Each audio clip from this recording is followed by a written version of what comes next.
It was break time and the doctors were sitting together. An English doctor bragged, "We are so clever that we transplanted a heart into a patient, and he was able to function properly in a few months." A German doctor replied, "That is nothing.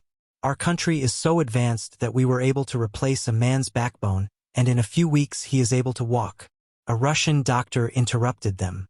"My country is above of all of you.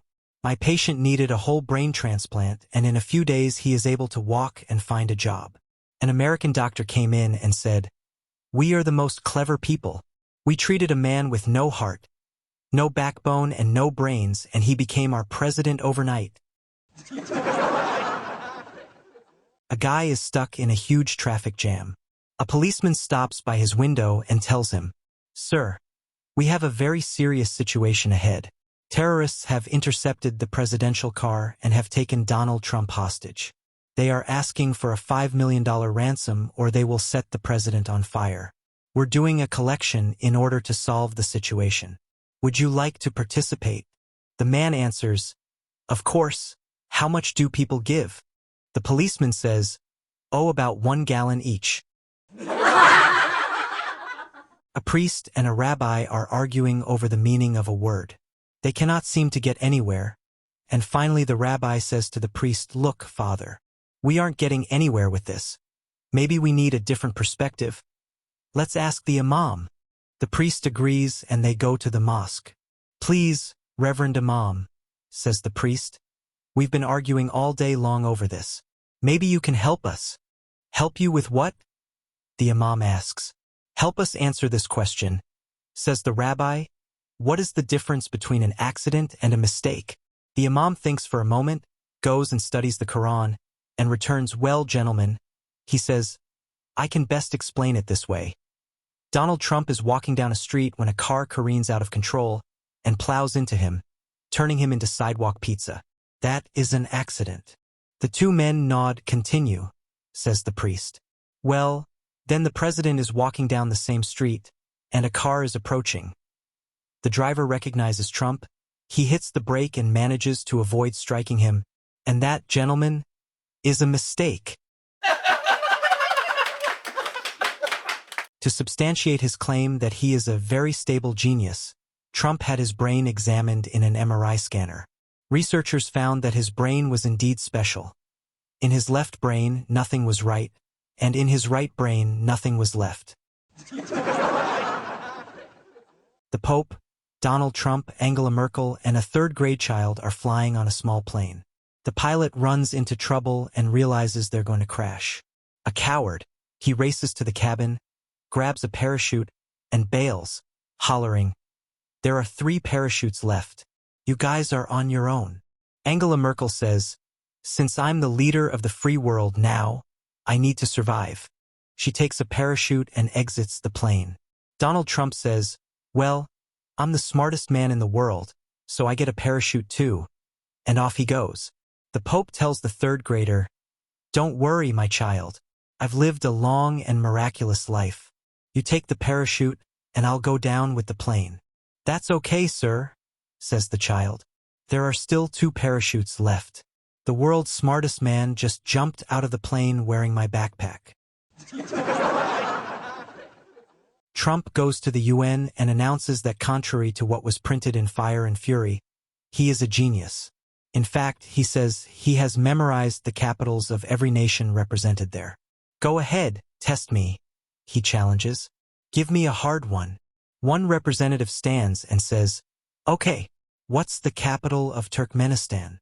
"Shoot, that's easy for me," says Trump. "The capital of Turkmenistan is T." Trump shuts himself in his room for a week. When he emerges, he asks that Kellyanne Conway, Hope Hicks, Sarah Huckabee Sanders, Jared, Ivanka, Donnie Jr., Steve Miller, Paul Ryan, Mitch McConnell, and Mike Pence all gather round him while he shows the world just how brilliant he is. When all are gathered, Trump claims that he has just accomplished something so complicated that it will force all those who have called him a moron to regret their faulty judgments. "Although it took me 7 long days, I just completed this entire jigsaw puzzle," he crows. "Wow!" exclaim those gathered around him. "Is that some sort of record?" "It must be," exclaims Trump. I did it in just 1 week, and right on the side of the box it says 3 to 6 years. On the night of his inauguration, Trump is visited by 3 ghosts. Early in the night, FDR appears. When Trump asks him how he can make America great, FDR replies, "Think only of the people. Do not make laws based on hatred, bigotry, or with the thought of lining your own pockets." Trump's face sours and he yells, "Fake news." A few hours later, he is awakened by George Washington's ghost. Trump asks, "How can I make America great again?" Washington replies, "I would suggest you never tell a lie," which infuriates Trump. Around 3 in the morning, he is visited by the ghost of Abraham Lincoln. Again, he asks, "How can I make America great again?" Lincoln responds, "Go to the theater." Donald Trump may change the meaning of the word presidential. As in "My uncle fell down and hit his head on the curb." He's been rendered completely presidential. Mike Pence and Donald Trump go out to dinner at a nice steakhouse. The waiter comes over after they have perused the menus and says, "And what will you gentlemen be having tonight?" Pence says, "I'd like a nice big steak, medium rare." The waiter replies, "Very good, sir. And for the vegetable?"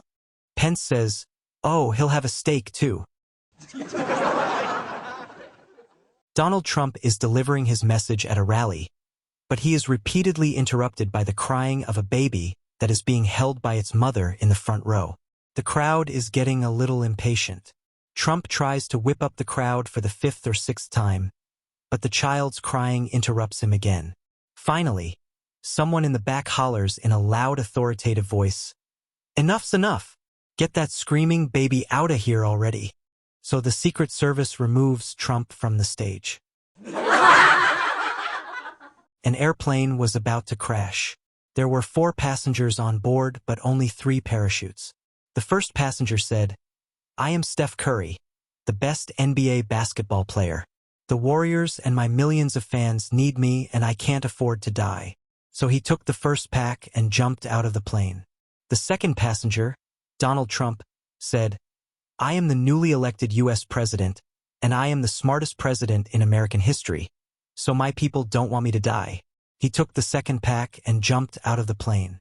The third passenger, the Pope, said to the fourth passenger, a 10-year-old schoolboy, "My son, I am old and don't have many years left. You have more years ahead, so I will sacrifice my life and let you have the last parachute." The little boy said, "That's okay, Your Holiness. There's a parachute left for you. America's smartest president took my school bag."